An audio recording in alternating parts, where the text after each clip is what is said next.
నమస్తే అందరికీ. Welcome to భాగ్య వంటిల్లు. ఈరోజు కందిపప్పు మునగాకుతో మీ ముందుకొచ్చేసానండి. జనరల్‌గా మనం పప్పులో అన్ని రకాల ఆకుకూరలు వేసి వండుకుంటాం కదా! కానీ మునగాకంటే ఎవరు చాలామంది యూజ్ చేయరండి. ఎందుకంటే మనకొక చిన్న ఫీల్ ఏంటంటే మన ఇంటి చుట్టూ పెరిగే చెట్టే కదండీ! మనం పెద్దగా దాన్ని వాడం. మునక్కాయలైతే తింటాం. మునక్కాయలైతే డైలీ మనం తీసుకునే ఫుడ్డే. కానీ మునక్కాయలే కాకుండా దాని ఆకులో అద్భుతమైన ఆరోగ్య ప్రయోజనాలున్నాయండి. ఖచ్చితంగా మునగాకుని ఇప్పటివరకు ఎవరైనా లైట్ తీసుకుంటే మీ వంటల్లో ఈ రోజు నుంచే యాడ్ చేసుకోండి. మునగాకులో చాలా ప్రయోజనాలున్నాయి. థైరాయిడ్‌ని రెగ్యులేట్ చేస్తుందంటండి మునగాకు. చాలా బెస్ట్ మెడిసిన్. ప్రెజెంట్ చాలామంది థైరాయిడ్‌తో స్ట్రగుల్ అవుతున్నారు కదా! అలాంటి వాళ్ళు మీరు రెగ్యులేట్ చేసుకోవడానికి మునగాకుని స్టార్ట్ చేయండి. And calcium, phosphorus, iron deficiency ఉన్నవాళ్ళు కూడా మునగాకు చాలా బాగా పనిచేస్తుందండి.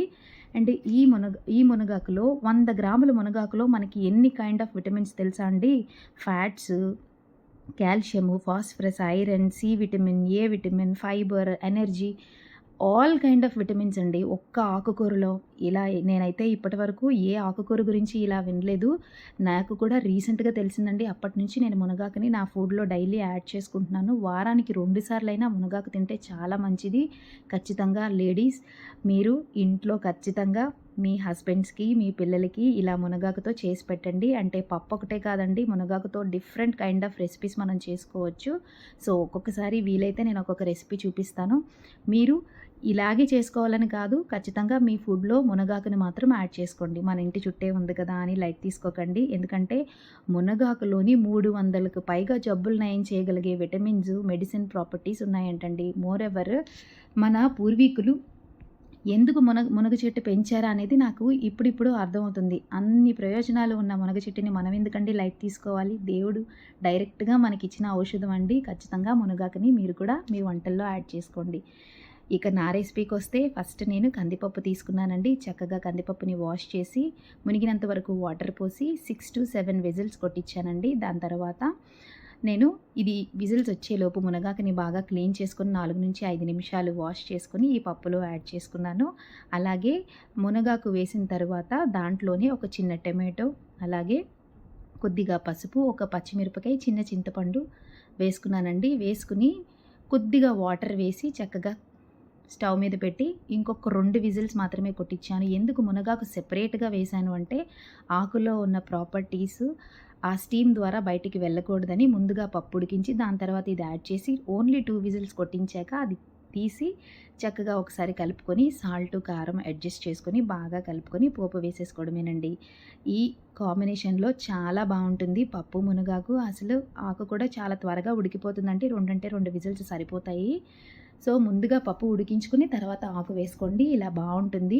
అండ్ దీంట్లో పోపు కోసం అయితే నేను 2 స్పూన్స్ ఆవు నెయ్యి, అలాగే కొద్దిగా ఆయిల్ మిక్స్ చేసుకున్నానండి. రా నెయ్యితో తాలింపు బావుంటుంది.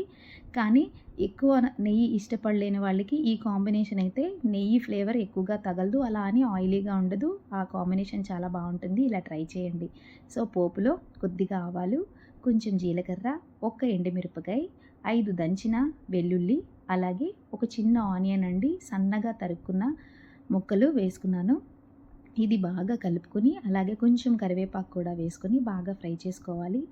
ఈ పప్పులో మనం ఉడికించుకునేటప్పుడు చింతపండు మెయిన్ టిప్ అండి. చింతపండు ఆకుకూరలో యాడ్ చేస్తే హెచ్‌బీ పర్సెంటేజ్ పెరుగుతుంది. లేడీస్‌కి చాలా సపోర్ట్ అవుతుంది. అండ్ దాని టేస్ట్ బావుంటుంది. సో, ఆకుకూరకి పులుపు తగిలితే చాలా మంచిది. అలాగే తినాలి అంటున్నారు పెద్దలు కూడా. ఖచ్చితంగా మీరు అలా ట్రై చేయండి. సో, పోపు వేసుకునేటప్పుడు ఆనియన్ ఈ విధంగా బ్రౌన్‌గా వచ్చేటట్లు ఫ్రై చేసుకోండి. అలా చేయడం వలన మీకు ఆల్మోస్ట్ మీరు హోటల్‌లో కొన్న పప్పులాగే ఉంటుంది. అండ్ మీరు పోపు వేసుకున్న వెంటనే మూత మాత్రం పెట్టండి ఒక 1 మినిట్ వరకు. దాని స్టీమ్ రూపంలో దాని స్మెల్ అంతా పోకుండా అలా ఉంచుకుంటుంది. సో, లాస్ట్‌లో మనం కొత్తిమీర వేసుకొని తినేయడమే. చాలా బావుంటుంది. ఇలా సర్వ్ చేసి చూడండి ఇంట్లో ఒకసారి చేసి. నచ్చిందా? మీరు కూడా తప్పకుండా ట్రై చేస్తారు కదూ! మెయిన్ మునగాకుని అస్సలు విడిచిపెట్టొద్దండి. మునగాకుని ఖచ్చితంగా మీ వంటల్లో యాడ్ చేసుకోండి ఏదో ఒక రకంగా. ఇది చాలా మంచిదండి హెల్త్‌కి. సరేనా? నా ఛానల్ ఎవరైనా ఫస్ట్ టైం చూస్తే ప్లీజ్ లైక్ చేయండి, షేర్ చేయండి, సబ్స్క్రైబ్ చేసుకోండి. మరిన్ని వంటల కోసం నాకు కామెంట్ పెట్టండి. ఒకవేళ ఈ రెసిపీ మీలో ఎవరైనా ట్రై చేస్తే మీకెలా కుదిరిందో ఖచ్చితంగా నాకు కామెంట్ చేసి చెప్పండి. మరి మునగాకు ప్రయోజనాల కోసం మీకు కూడా ఎక్కువ తెలిస్తే నాకు కూడా చెప్పండి. Thank you all.